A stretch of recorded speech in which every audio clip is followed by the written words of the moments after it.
Hello everyone, welcome back to another video here. Today I'm going to be sharing a little bit about my process in terms of, let's say, photography, scouting sessions, or trips, or different kind of outings really.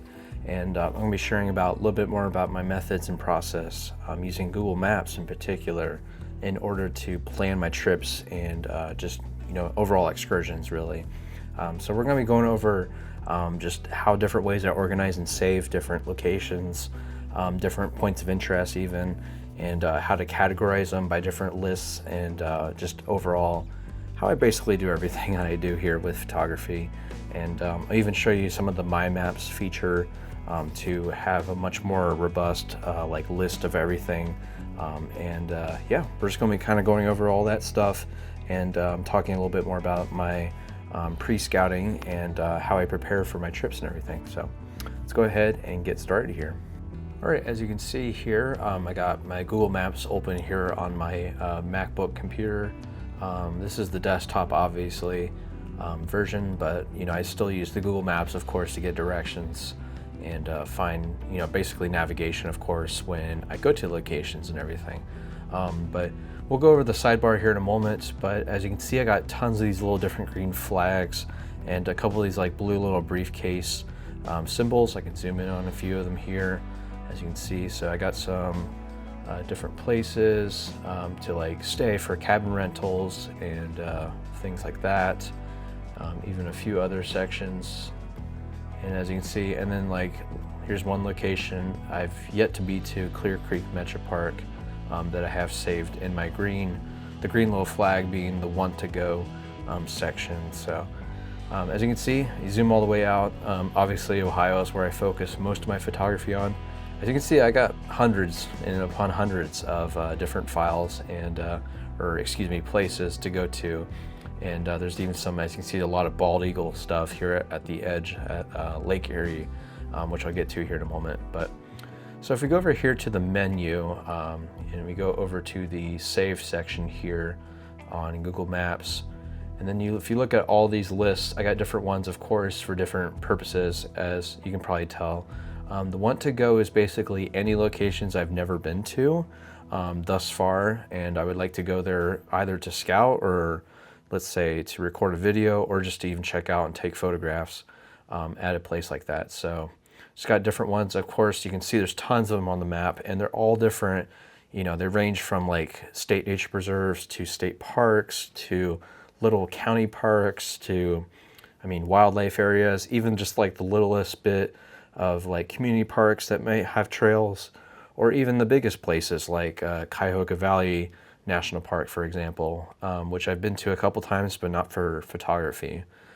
So as you can see, there's just a lot of different places across the map, and obviously you can do it however you want for wherever your state is at or country, and yeah, just organize it however you want to make it your own. And so on the want to go, I got about 248 places currently. Like I said, most of them are in the state of Ohio. If I click on it, it'll give me a much more broken down list here. You can see at the top here, I got in Minnesota, Saxon Bog, and I got a couple places out here, like Mammoth Cave in Kentucky, and then most of it's centered here. So when you click on the list, it'll expand upon that list, obviously, and it will give you much more details, and it will list out all the different little points from which you can click on.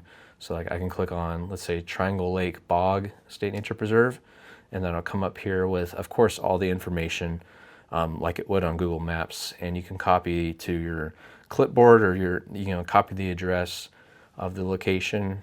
I'll often check the website just to see park or office hours if I need to see that stuff, and just to get a little bit more information in case I don't get enough from the maps, the listing of the location. And so you can see here it says 61 conserved acres around Glacial Kettle Hole Bog, and so on, with a quarter-mile trail. So it gives me some more information. Even has a phone number, obviously, the call if I need to, but I pretty much never do. Yeah, you can go down here, and I find this stuff to be pretty valuable. You can see photos and videos from people, so that can be a big help, of course, if you need to get a little bit more visual. or just would like to kind of pre-visualize images you may take there, or whatnot. And then even the reviews feature can be pretty helpful. I mean, sometimes the reviews, of course, not everyone's a photographer that may go to a park or a place like this, but you can, have these different keywords, as you can see. Like here's one for like hike, boardwalk, so it's kind of good to know if I need to wear like sturdy footwear, or if I can wear something, I don't know, muck boots or anything like that. Observation deck, scenery, and it shows you how many people mentioned it in the reviews. And so like here's a recent review from 2 weeks ago, that's a new one. And so you can really see the time of the year from, let's say, 2 weeks ago to now, about how the location may actually look. And yeah, lots of different reviews from months ago and probably even years ago, of course. And so this can be a really great resource to get some kind of firsthand and almost like anecdotal accounts of people's experiences going to these places. So that can be very useful to check out. And then even if you go to the About page, it gets you some accessibility stuff, different activities, and just more of the description and information about the place. So like I said, I have the Want to Go as kind of like a catch-all for any locations I may like to go to at some point, or maybe even plan a trip around them, of course, and work around it that way. So moving on from the Want to Go, like I said, it just breaks down the list for you there.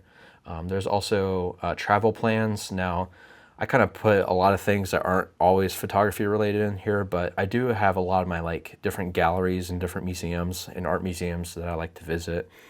So I have some of those across the state and country that I like to visit on there, just as places to stay, or like Airbnbs, or basically just lodging and stuff like that around places I want to do photography trips, of course. This next one obviously is off of the Lake Erie guidebook.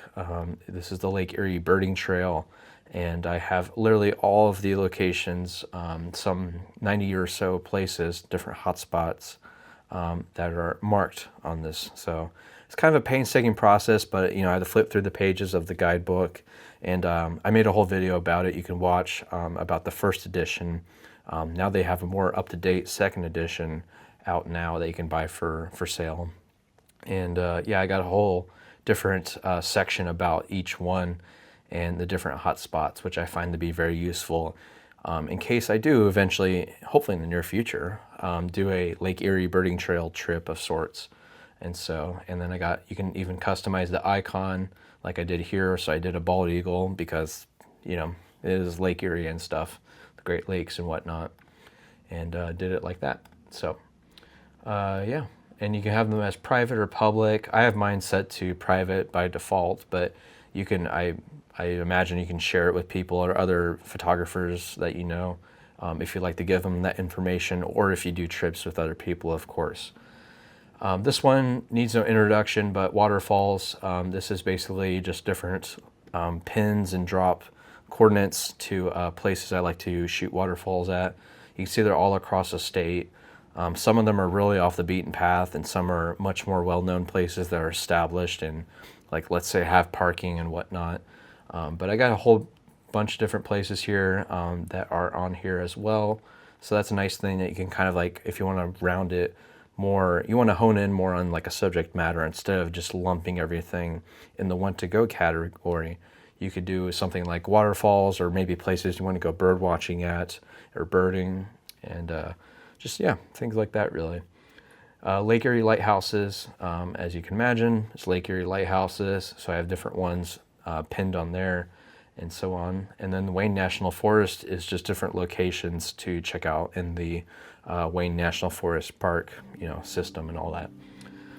Obviously, I think you get the point with this, but just kind of giving you some inspiration, hopefully, to even brainstorm about your own ideas with how you would like to use Google Maps or any kind of map service, really. But this is just my preferred one because it's pretty reliable for the most part when it comes to stuff like this.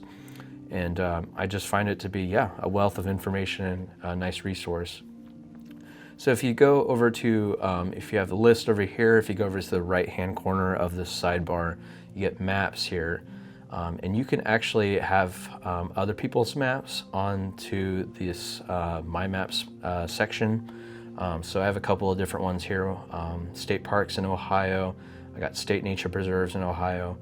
and then well, where to go stargazing, and then so on. So the one I did create though, however, was this. So I'm moving over to a different tab here, and you can see I created my own that is for state nature preserves of Ohio. The state parks one I found from someone on the internet, and you can, I guess, like upload or transfer it to your profile so it's on there. But it works much the same way, just like the categorized part of Google Maps works. And as you can see, it has different sections. But the nice thing about this My Maps feature is that you can add layers to it. So as you can see here, I can add layers. I just kept it very simple with one that has them all listed out here. But you can see I have pretty much all of the state nature preserve locations, you know, on here. And so, you know, once again, you can click on them and have more details and stuff, but you don't necessarily need to use this. I do think it's nice to kind of like have, but it's definitely a separate feature that's, I think, much easier to access on the desktop version, of course, too.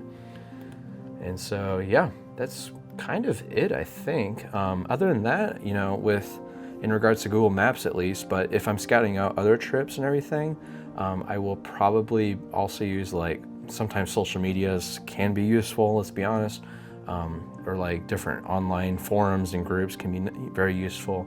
And just, I find things like that to be very big help for planning trips and everything. Of course, you can also use eBird and stuff like that to plan around bird watching and wildlife photography trips. I find that to be really useful and everything. So yeah, let me know what you guys thought about this little video here. I just wanted to share a little bit more behind the scenes into my process here, and how I really go out on photography outings, and yeah, all the work that really goes into it, because let's be honest, there's a lot of research that goes into it. Even if I go to a location with an open mind, I still like to plan around things like this, so that way I can have the variables kind of in my control, more or less. But yeah, I guess that'll be it. Thank you so much for watching, everyone. Let me know what you thought about the video. I hope you learned something and enjoyed it, and I'll see you guys in the next video. Thank you.